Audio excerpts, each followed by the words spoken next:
En RCR presentamos Hablemos de Políticas Públicas. Entrevistas, comentarios y el análisis especializado sobre los diseños, gestión y la evaluación de las políticas públicas en el país. Con la conducción de Gustavo Nakamura. Hablemos de Políticas Públicas.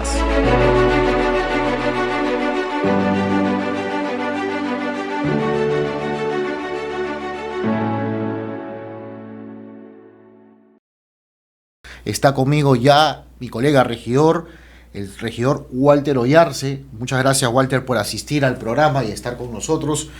Y para hablar de un tema importante, ¿no? Un tema creo que viene a bien en medio de esta situación, ¿no? En medio de esta situación que la gente vive, ¿se está haciendo algo? ¿No se está haciendo algo? ¿Qué está pasando? Bueno, desde la Municipalidad Metropolitana y otras instituciones se está trabajando un proyecto muy interesante y quisiéramos que nos expliques de qué se trata, porque claro, uno mira Chancay, un puerto con mirada a la ciudad, impacto económico y social, uno dice, estos están vendiendo humo, ¿no? Estos son, están soñando. Primero, la primera pregunta que quería hacerte, Walter, es, y voy a ser un poco fiscalizador, si me permites, ¿ok? ¿Por qué la Municipalidad Metropolitana tiene que estar en ello? En esta propuesta que entiendo es del sector privado.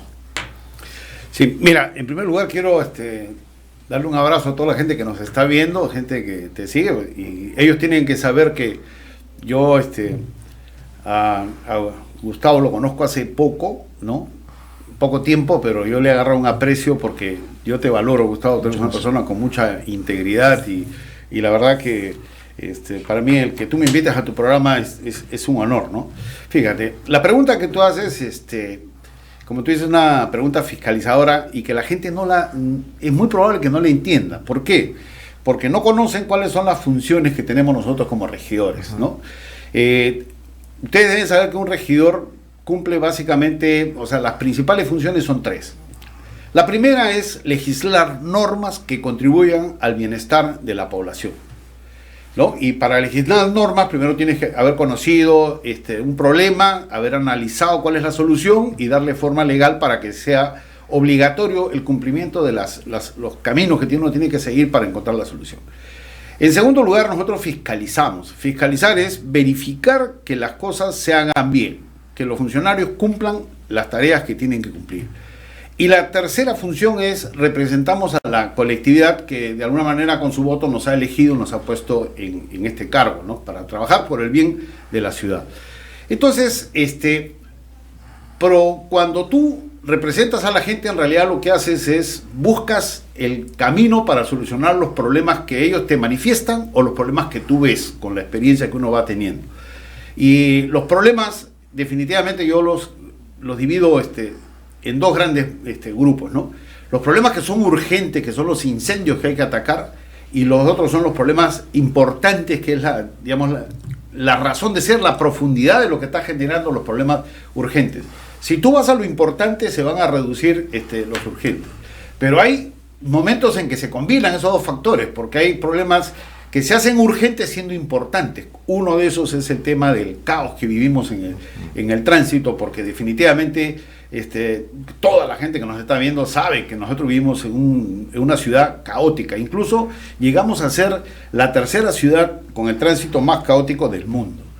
Entonces, ¿qué tenemos que hacer nosotros como regidores? Tenemos que fiscalizar. Y para fiscalizar hay dos, también es un concepto personal, pero creo que lo compartimos, son dos niveles de fiscalización. Una es la reactiva, que es cuando ya el problema se ha presentado, cuando la gente está sufriendo un problema, entonces tú vas a ver por qué se ha presentado el problema y, tienes que activar todos los mecanismos para que, si es necesario, las autoridades sancionen a los responsables y corregirlo. Pero la más importante y la más interesante es la fiscalización que yo llamo preventiva, que es acompañar todo el proceso de la solución de un problema de tal manera de que tú verifiques que los funcionarios actúen bien y no llegar a esa situación del problema, ¿no? Ahora, nosotros tenemos que reconocer que muchas veces gran parte de nuestro tiempo lo dedicamos para atender problemas que no son importantes, cuando eso los deberíamos descartar y dejarlos para otro plano, que normalmente son temas que se hacen muy emocionales o que tienen un contenido político, ¿no? Entonces, pero creo que nosotros coincidimos en que el asunto hay que analizarlo más técnicamente. Ahora, tú has hablado, Walter, de la función del regidor metropolitano. Estamos próximos a elecciones, señores, y las autoridades que van a ingresar, le deseamos el mejor de los éxitos, y acá cuentan con nuestro apoyo y colaboración, pero voy a ir un poquito más atrás, un paso más atrás. Tú has hablado de caos que trae el tránsito. Todos vivimos en el tránsito caótico, en este caso en Lima, en provincias también se vive, en Piura, en Arequipa, en cada ciudad tiene un tránsito. Los que están en los conos que nos escuchan saben muy bien de qué hablo cuando hablo de caos, ¿no? Huele a carro, aceite, cualquier otra cosa, ¿no? Suba, baja, a la esquina, baja, pie derecho. Eso que usted escucha, esa es la realidad. Esa es nuestra realidad del Perú. Entonces, la pregunta que va es, ¿por qué hemos llegado a este caos, ¿no? Mira, mi querido amigo, el tema, yo me estoy refiriendo al caos en el tránsito porque definitivamente es lo que, digamos, la columna vertebral del tema que estamos desarrollando, ¿no? Pero el caos en realidad en nuestra ciudad es generalizado. ¿Y por qué? Mira, yo siempre hago referencia a lo siguiente. El Perú es un país, es maravilloso. Tiene 1.285.000 kilómetros, 216 kilómetros cuadrados. 1.285.000. En el Perú vivimos más de 30 millones de personas.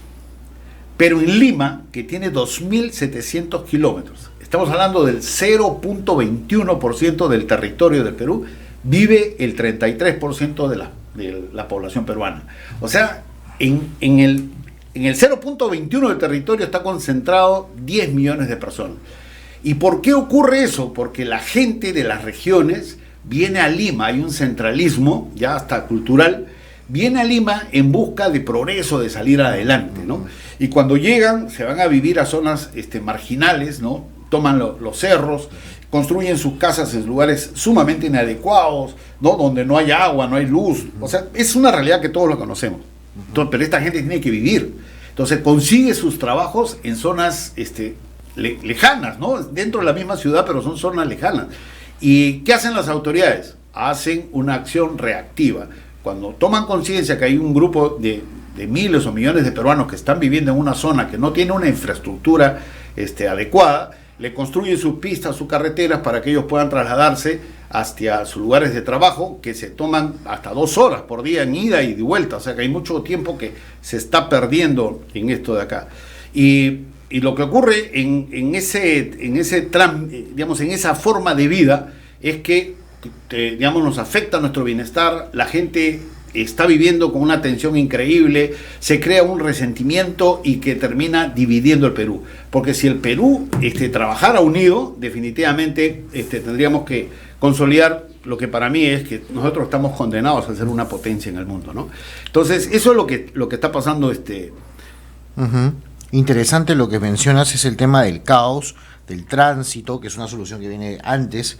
Ahora vamos a entrar al proyecto, ¿no? Un poquito a entrar al proyecto, pero para hablar del proyecto, ¿por qué tenemos que hablar que sea Lima y Callao, ¿no? Porque claro, nosotros tenemos una jurisdicción, Lima Metropolitana, una especie de gobierno regional, bueno, somos un híbrido, ¿no? Para los que saben, ¿no? Porque somos el alcalde y el consejo del cercado, pero también metropolitano, pero también tenemos el Callao. Entonces, ¿por qué entender que debe ser este proyecto que se está lanzando es integral? ¿Por qué? Mira, la gente siempre, los responsables administrativos de manejar la ciudad de Lima y Callao te hablan de Lima y te hablan de Callao. Nosotros manejamos Lima, ¿no? Con sus 42 distritos más el cercado. Pero para el ciudadano que nos está escuchando ahorita, Lima y Callao es lo mismo. ¿Me entiendes? O sea, hay centros de trabajo, centros de diversión, centros de diferente índole que reciben la visita de la gente de Lima, estando en el Callao, el local, y viceversa. Pero cuando se creó el Callao, era un sitio bastante distante, entre comillas, para esa época, por los medios de comunicación que existían, ¿no? Porque el Callao se crea 2 años después que Lima, en 1537. Entonces, cuando se crea el Callao, se crea como puerto, con un concepto de puerto al mar. En ese momento ese era el concepto que sea. Ese concepto ahora ya no prospera, porque ahora el concepto moderno es el puerto hacia la ciudad. Entonces, cuando se crean estas dos ciudades, en ese momento las autoridades, y después las que han venido a lo largo de todos los años que se han dado, no pensaron que el puerto iba a influenciar en la vida de la ciudad y no crearon las vías de abastecimiento para que la mercadería que sale o entra por el Callao pueda desplazarse sin afectar la vida del ciudadano. Entonces, si nosotros comenzamos a analizar cuáles son las causas del caos que vivimos nosotros, es que la ciudad ha crecido mucho más rápido de lo que ha crecido su infraestructura. Y eso es consecuencia de que ha habido autoridades que no han estado alertas al impacto que ha podido tener en su momento el Callao en la ciudad de Lima. ¿Me entiendes? También tenemos, digamos, el parque automotor que se mueve en Lima es un parque automotor muy significativo, pero se mueve en vías que son bastante limitadas, vamos a decir, y tienen que compartir con vehículos de carga. También tenemos una cultura de comportamiento, de tránsito, ¿no? Bastante complicada, que hay que mejorarla, porque tú sabes que el vivo peruano, ante la poca facilidad que hay para poderse desplazar en las vías, te mete el carro, no respetas las luces, etcétera, ¿no? Y eso es lo que ha generado, ¿no? O sea, ese concepto de no darse cuenta que Callao y Lima se iban a juntar en algún momento, no se crearon las vías adecuadas, y hoy en día todo lo que se mueve en el Callao termina afectándonos a nosotros en la ciudad de Lima, ¿no? Interesantísimo lo que mencionas, Walter, con ello.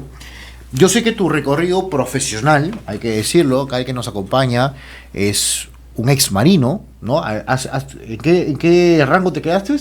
Capitán de fragata. Capitán de fragata, o sea, entiende lo que son las Fuerzas Armadas, y él me entenderán con lo que significa eso, ¿no? La disciplina es algo característico, ¿no? Yo tengo el gusto de conocer, por ejemplo, al almirante Cueto, al señor Montoya, al actual, los dos congresistas incluso, y incluso de la misma casa, ¿no? De la Marina de Guerra del Perú. Pero quería preguntarte una cosa, porque algunos dicen, bueno, estás hablando de un proyecto interesante, pero también como con tu corazón, más allá de tu corazón marino, yo entiendo. Pero a veces decimos, el Perú tiene un gran porción, por no decirlo, todo la costa peruana, ¿no? ¿Por qué podríamos hablar, crees tú, qué significa que Perú tenga ese potencial marino? Para ya después entrar de lleno a lo que viene con el puerto después de la pausa, pero sí me gustaría que, más allá de tu experiencia marino, yo sé que tú, Popeye marino, ¿no? Pero más allá de eso, la potencialidad que implica el mar peruano para nuestro país. Mira, yo en primer lugar quiero decirte que sí, efectivamente, si agradezco una de las cosas en la vida, yo soy una persona que, mira, me confieso como una persona feliz, ¿no? A pesar de que yo tenía un episodio muy triste cuando asesinan a Walter, pero después repaso y digo, soy una persona feliz por todas las cosas que tengo, y valoro lo que tengo. Entre esas cosas que yo valoro es haber pasado por la escuela naval, haber estado en la marina y ser peruano. O sea, esas son cosas que yo las tengo con bastante claridad. El Perú definitivamente es un país maravilloso. En ese 1.285.000 kilómetros, nosotros tenemos 10 regiones naturales, ¿no? Tenemos el mar, tenemos la costa, la sierra y la selva, alta y baja, combinan 10 regiones naturales. En el Perú tenemos el 80% de los microclimas del mundo. Por eso, Gustavo, nosotros tenemos en Arequipa un ajo extraordinario para nuestra comida. Tenemos en la selva el mejor cacao del mundo. En el norte del Perú tenemos limón de muy alta calidad, el mango. En la sierra tenemos pues cebolla, la cantidad de variedad de papas que tenemos, ¿no? O sea, somos verdaderamente un país extraordinario. Tenemos un pasado histórico que nos han dejado pues un legado que millones de personas vienen a visitarnos porque nos han dado un valor turístico impresionante. Pero una de las ventajas más importantes que nosotros tenemos comparándonos con otros países de Sudamérica es nuestra ubicación. Nuestra ubicación es estratégica, por eso que el Perú es considerado como un país marítimo con grandes ventajas con el resto de ciudades. Eso de ahí nos hace a nosotros, sobre todo Lima, lo hace como la capital hub de este mundo. ¿Qué significa hub? hub es el paso obligado que tienen las grandes rutas de movimiento de mercancía o de personas, que tienen como casi paradero obligado algunos lugares en el mundo, ya sea para abastecerse, para recoger mercadería, dejar mercadería, pasajeros, etc. Y nosotros tenemos el puerto del Callao, en este momento es el puerto hub de esta parte de Sudamérica, y el aeropuerto Jorge Chávez también tiene esa condición. Y nosotros tenemos que saber aprovechar eso. Uh-huh. Bien interesante, has mencionado el aeropuerto Jorge Chávez y el puerto del Callao. Bueno, el aeropuerto, la verdad, ya los que viajan frecuentemente se darán cuenta cómo está, ¿no? Ojalá que pronto tengamos la pista 2 y tengamos otro terminal, porque bueno, si uno va al vecino país de Colombia, por ejemplo, Walter, vas a Bogotá, Bogotá ya tiene 3 pistas, ¿no? Y tiene 2 terminales, o sea, y nosotros estamos en uno pequeño con una pista y a una media recién a construir. Señores, pónganse las pilas, porque si no, Bogotá nos va a sacar de taquito de ser un hub, porque realmente estamos en el centro de Sudamérica, ¿no? Y eso se manifiesta, porque no solamente la gente viene al Perú o encuentros incluso internacionales Lima por la gastronomía, que ya es un lujo, pero también es porque económicamente los vuelos llegan a Lima, es mucho más frecuente que irse a otros lugares. Pero es importante lo que mencionas en el tema del mar, porque ¿qué va a implicar, Walter, el hecho de que Lima tenga este puerto? Pues como Lima es la capital, que está muy cerquita al puerto, a diferencia de Santiago, que está un poco más retirado. Quito, Ecuador, es Ande, no es mar. Entonces, ¿cómo se va a mover esta cuenca del Pacífico, ¿no? Y cómo se va a unir, porque creo que por ahí va y la razón de ser de este proyecto, ¿o me equivoco? No, estás totalmente en lo correcto. Mira, yo recuerdo mucho que cuando era oficial joven, un amigo me dijo una frase que para mí caló en mi alma, y es la frase con la que yo casi todos los días me levanto y me inspiro. Él me decía: Walter, el Perú es un país que está condenado a ser una potencia, por todo lo que hemos descrito, o sea, con todas las ventajas que nosotros tenemos. Y lo que nos falta a nosotros los peruanos es trabajar en equipo, ¿no? Borrar eso de qué cosas está ganando, porque hay mucha gente, te aseguro, que con este tema está diciendo: oye, pero ¿qué es lo que lo motiva a él para hablar de este tipo de cosas, ¿no? O sea, y darnos cuenta que nosotros, en nuestro potencial, y que sí podemos. Eso nos pasa mucho con los futbolistas, por ejemplo. Hay futbolistas que tienen un talento increíble y que se quedan en el camino porque no creen en ellos mismos. Ahora, ¿y por qué tenemos que creer nosotros, digamos, como país? Fíjate. Casi el 80% del movimiento de mercadería ahorita en el mundo se hace por vía marítima. ¿Ya? En los mercados más interesantes, lo más, digamos, de mayor desarrollo en los últimos años, es el mercado del Asia, el mercado de Oceanía, el mercado de Norteamérica. Y son mercados que, digamos, cuando se trasladan hacia Sudamérica, que es un continente abastecedor y consumidor, definitivamente la costa del Océano Pacífico es la que ellos acceden.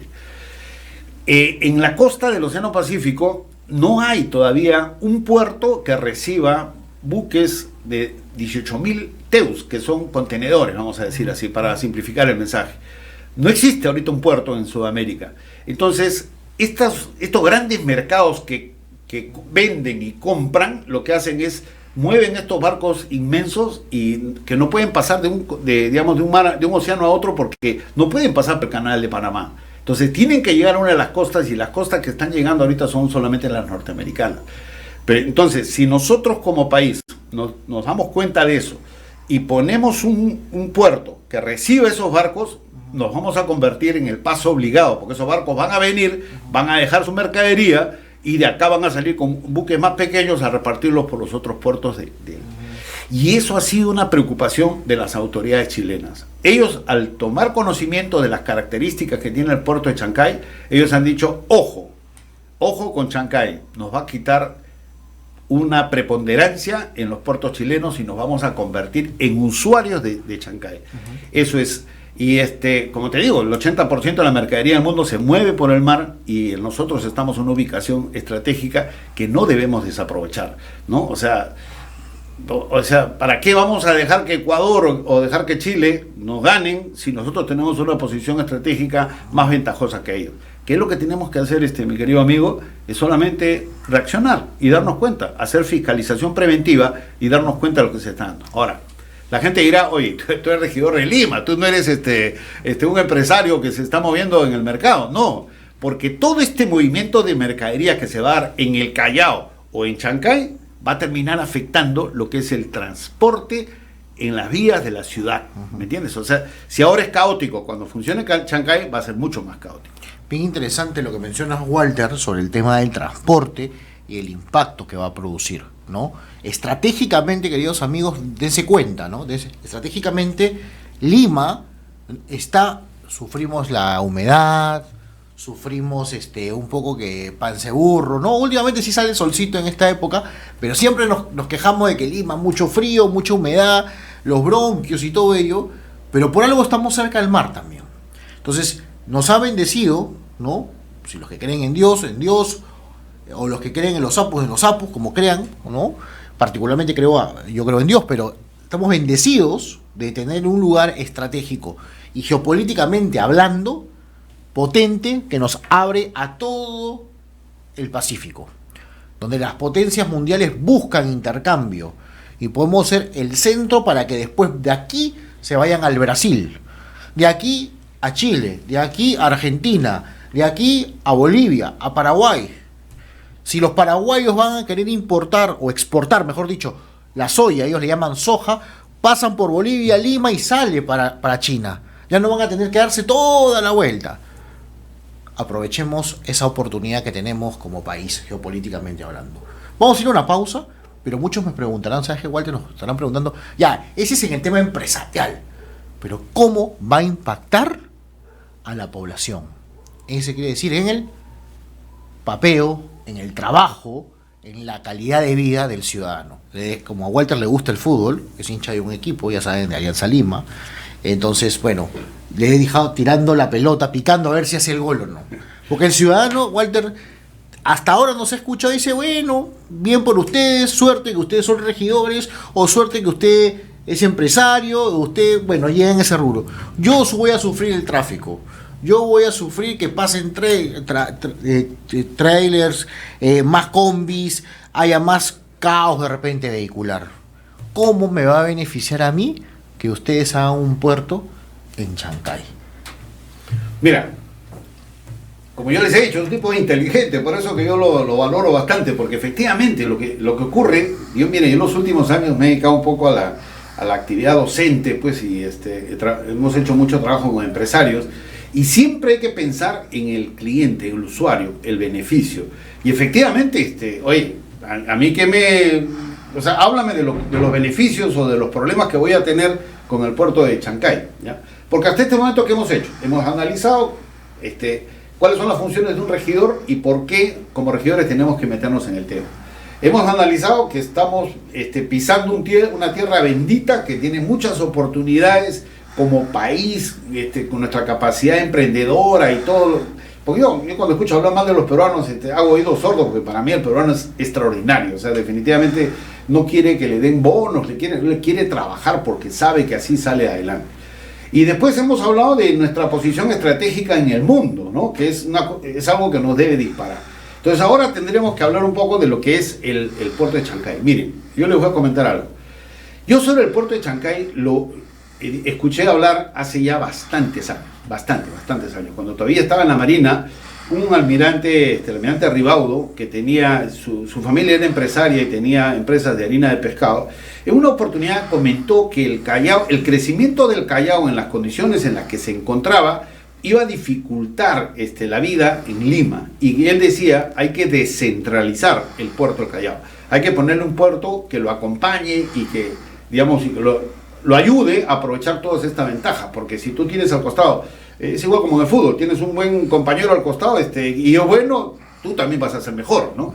Entonces él comenzó con este proyecto del puerto, pero inicialmente era en Ancón, ahí iban a realizar el puerto. Cuando el almirante Ribaudo nos deja, ¿no? Y nos deja en esta vida, pero nos deja con una motivación, una lección, asume otro almirante que es el almirante Noriega, que también es un tipo de mucha calidad. Y posteriormente lo asume un compañero mío de mi promoción, que es Carlos Tejada. Carlos Tejada es el espada de honor de mi promoción, es un tipo que yo lo respeto mucho, lo admiro porque tiene unas condiciones increíbles. Y Carlos asume y acompaña ese cambio que había del puerto en Ancón al puerto en Chancay. ¿Por qué? Porque en Ancón las condiciones de mar, vamos a decir, no eran las adecuadas para llegar a realizar el sueño de lo que es ahora el puerto de Chancay. Entonces Carlos, cuando ya el proyecto se estaba diseñando, en la red de mi promoción comienza a compartir estos videos de cuál era el proyecto.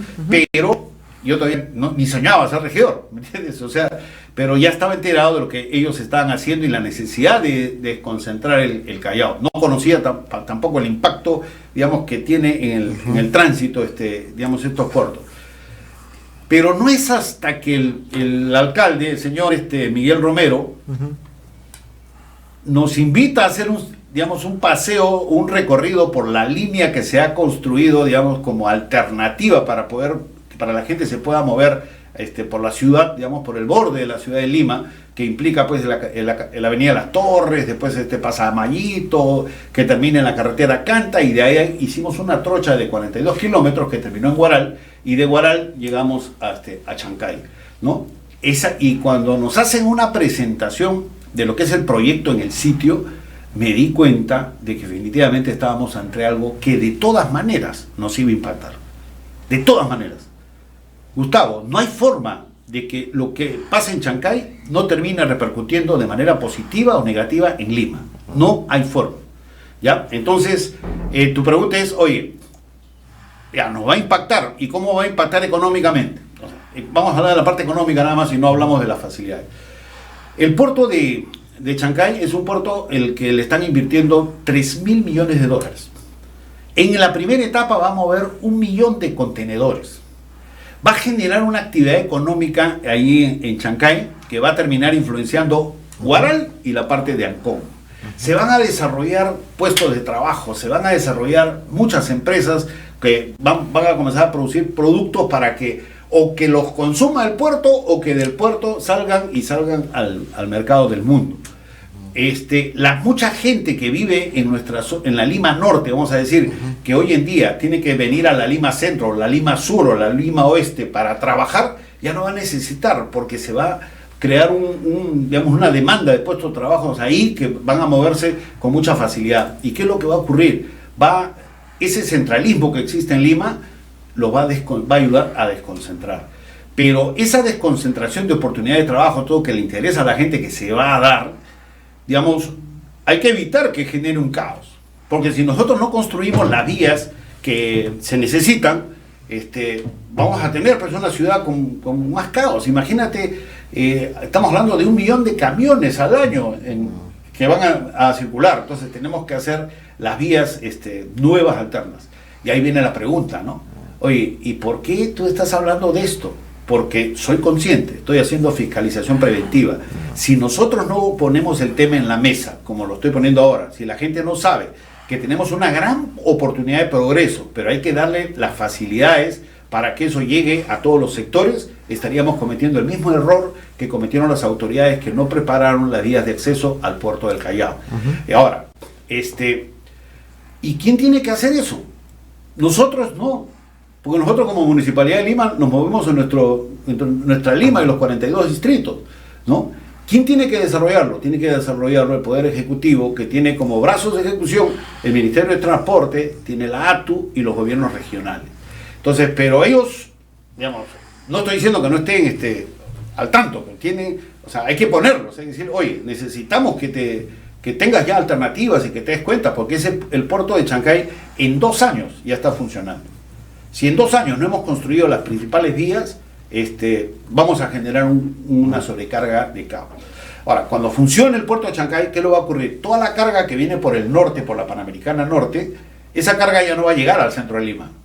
Pero como al puerto de Chancay van a llegar a recoger o a dejar para que estos grandes buques lo muevan al mundo, van a tener lo que viene del sur, lo que viene del centro, va a pasar por Lima y va a sobrecargar lo que tenemos ahora en el momento.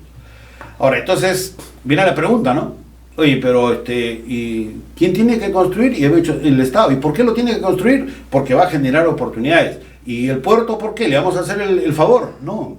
Porque vamos a ponernos ahora en los zapatos de los dueños de este puerto, ¿no? Que no terminé de contar que Carlos Tejada asumió el control, pero llegó un momento en que dejó de ser un proyecto personal y se convirtió en un proyecto de una gran empresa. Primero, adquirió un porcentaje mayoritario de las acciones de la empresa Volcan, y después le compraron las acciones a los marinos que habían creado esto como una ilusión. Le compran las acciones, Volcan se queda con el 100%, y el año 2019 entra un socio que es muy importante, ¿ya? Es Costco China Corporation. O sea, discúlpenme mi inglés, que mi inglés es bastante malo. Entonces ellos llegan y adquieren. ¿Y por qué son tan importantes? Porque esta empresa es el primer operador de carga marítima en el mundo. Tiene 290 muelles en 36 puertos que son de su propiedad. Estamos hablando de una empresa que tiene más de 120 billones de dólares. Es una empresa que está modernizando todo el trabajo portuario, porque también este puerto va a ser de alta tecnología para que sea muy eficiente. Entonces, oye, si es una empresa tan grande, ¿por qué no comienza a construir sus vías? Porque ellos como empresa, con una mirada de puerto al mar, ya son autogestionarios. Porque además son socios de Ocean Alliance, que mueve el 40% de la carga mundial, lo mueve. Entonces, este puerto de Chancay, solamente con la mercadería que va a llegar para que lo lleven a otros lados, va a ser autogestionario. Si nosotros queremos aprovechar eso, ¿qué es lo que tenemos que hacer? Construir las vías para que el desplazamiento de esta carga que entra o sale a todo el Perú se haga por vías que sean sumamente operativas y digamos y funcionales, ¿no? Ahora, y para terminar sobre este aspecto, fíjate, tenemos clarísimo que el Perú, el 90% del comercio exterior que se realiza por el Callao. El 90% de nuestro comercio exterior se realiza por el Callao. Ahora, ¿eso qué significa? Que una mirada puerto a ciudad, ¿ya? Eso, o sea, cómo influencia el puerto en la ciudad, es lo que se llama, el área de influencia se llama el hinterland. Y el hinterland de los puertos, o del Callao, es todo el Perú. Ya te digo que casi el 90% de la mercadería sale por ahí.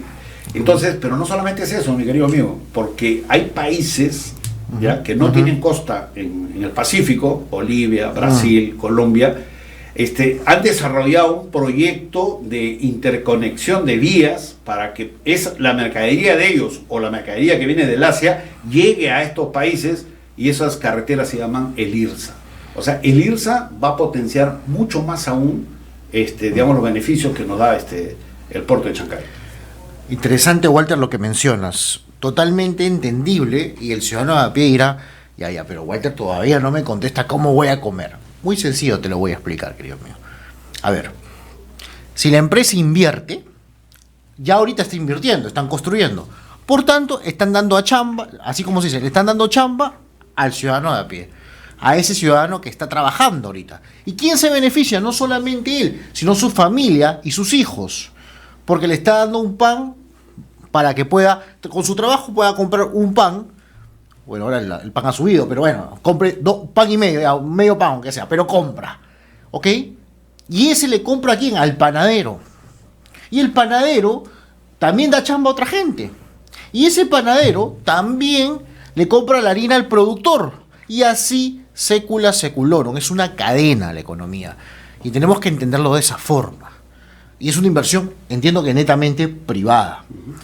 Pero te voy a hacer otra pregunta, y ya más para ir acabando también esta entrevista, es, claro, yo te podría decir, pero Walter, mira, nos quedan 6 meses, a diciembre acaba la gestión, ya para qué, hermano, ya estamos, ya mejor hay que sentarnos, cobra tu dieta, domás, ¿no? Y ha ido más, ya no hagas nada, ¿no? Que lo haga el que viene, que lo haga el otro, ¿no?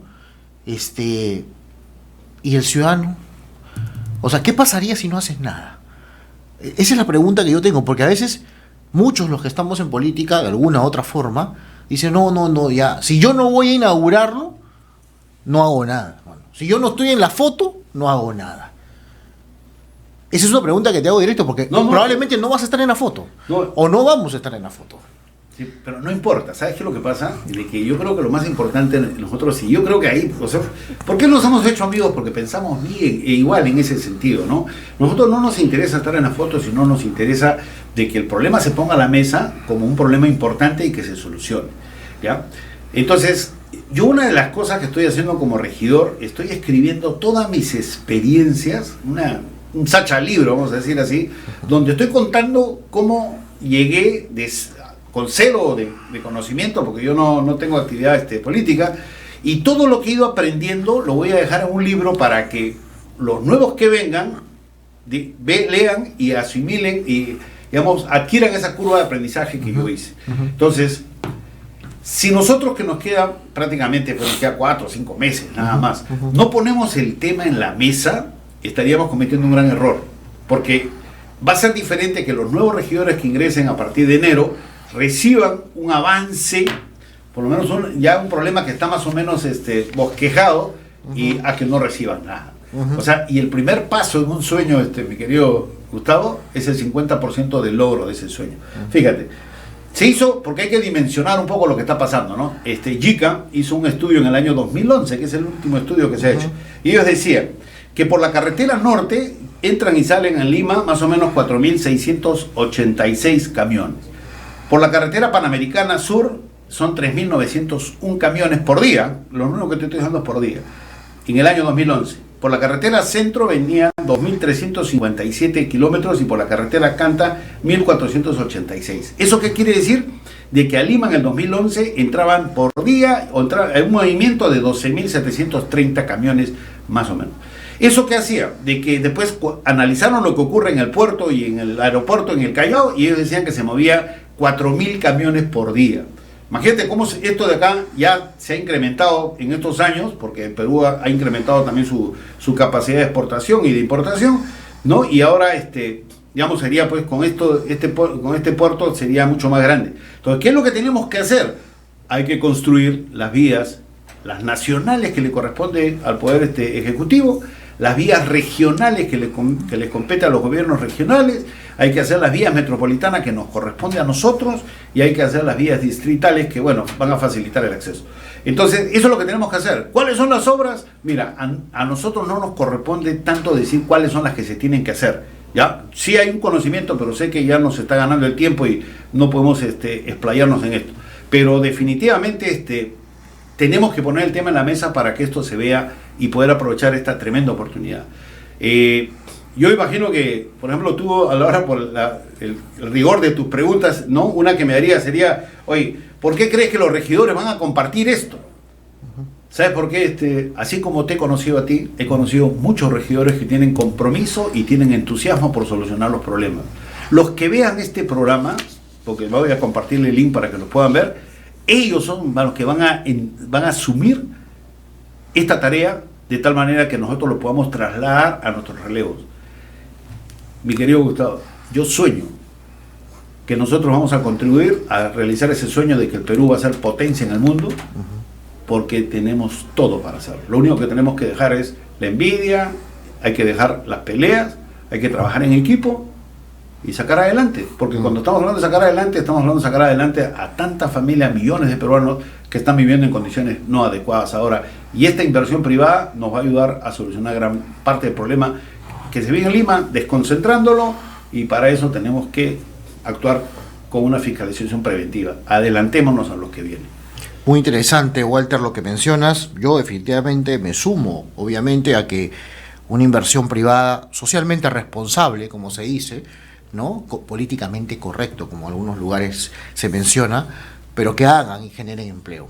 Va a generar empleo, pero también el Estado tiene que prever que generemos una calidad de vida. Hay temas, por ejemplo, mira, el otro día leí una noticia que decía que el ministro de Transportes había estado en el Congreso, ¿no?